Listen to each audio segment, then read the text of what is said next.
Good morning, everybody. I'm Ed Parcaut, usually here with Mike Kelly, but he is out at the Oakdale Christmas Cantry and with a bunch of agents out there in Oakdale. And if you're all there, tell everybody hello for me. All right, so we're just gonna when he's not here, it's just about the facts because there's nothing to go back and forth with. And if I start laughing and joking, I'm gonna be crazy. Anyway, the Dow is we'll get to that in a second. It's not here, but we'll look at so the rates are worse by about 8 basis points today. The 10-year sitting at 4.137. That it opened at 410. It's been, way lower than that. And it was like, why is that doing that? There's a lot of mixed news out there. I mean, the thing we've been waiting on is the PCE, which is the Fed's favorite gauge of inflation. And that came in mixed. It came in good, but also came in mixed. Let me close that one down and let me get into it. So what we got? So if you look at the headline number, the main number, which includes food and energy, monthly was up 0.3 in September. That was expected. Year over year ticked up 2.7% to 2.8%. Nothing major, but it did tick up a little bit. Core PCE, that's again producer price, personal consumption expenditures, easy for me to say today on Friday. That monthly was up 0.2, which is on target. Year over year down from 2.9% to 2.8%, which is one. So that was lower than expectation. They looked at the shelter costs, rents, overall shelter is up 0.15%. Rents are up 0.2, owner equivalents 14. You're going, what does that mean? The big thing is gas is what's helping everything. It's much lower. So overall, the consumer 1-year inflation expectations from the University of Michigan fell from 4.5 to 4.1, which is the second lowest reading this year. 5-year expectation dropped to 3.2%, lowest of the year. Long story short, tame PCE, the personal consumption expenditure data was tame. The ADP report earlier in the week showed we lost 32,000 job losses. What does that mean for next week? That's what everybody's worried about. What does it mean for next week? There's a meeting next week with the Fed. Are they going to cut rates? Are they going to keep it there? Pretty much it's a clear path for a 25 basis point cut next week. However, we don't really know.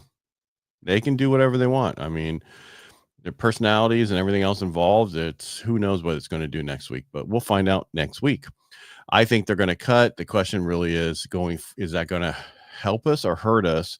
Is the rates going to go up or down after they cut? That is the real question. I think they might tick up a little bit because, it depends on what next week. Because Tuesday we have JOLTS. So next week is really back to jobs week. So next week we have JOLTS, which is the job openings. They'll show the hiring is cooling or what week. Then we'll also have ADP employment report again. There'll be a 10-year auction. Who cares? I mean, we care because if there's demand for it, it's good for us. If there's no demand, it's bad for us. Wednesday, mortgage applications. We're going to have the FOMC statement and what they're doing with rates. And then Thursday's initial jobless claims. So we're going to have some stuff out there. Long story short, what we're getting at right now is the PCE inflation report is showing that inflation's cooling. Consumers are supposedly feeling better about inflation, and the December rate cut is likely. But the question really is what is the Fed going to say to make the tone for 2026? Even though I don't know how long he's actually in next year before they put the other Fed person in place. But that's basically what we have. The other thing I wanted to talk about is agents. Get your niche on. What I mean by that is really get down into what your niche is.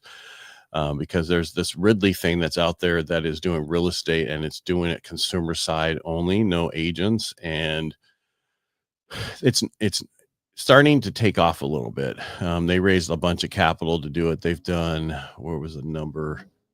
Oh, look, my Gardner's here. I think they did 350 million so far, which doesn't sound like much, but that's just the start. So really, you really got to get close with your people. I think there's going to be some people who use it just like some people use the discount services. But you need to actually focus on what you do best. As I tell Mike, if you're probate, focus on probate.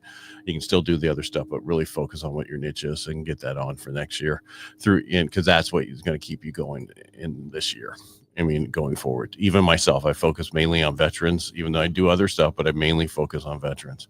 So anyway, make it a great day. I'm going to cut this off here shortly because it was without him here. I don't like going back and forth myself because it's like being crazy. All right. Again, we'll be back on Monday. We're here on the radio on the weekend on Saturday at 12 noon and Sunday at 3 p.m. on 1360 KFIV. Feel free to listen to us. If you don't listen to us on that period of time, you can listen to that one on the podcast on Monday that gets released. And that's Real Estate Jerky Radio. All right, everybody, make it a great day. Have a great weekend. And we will talk to you on Monday. Bye.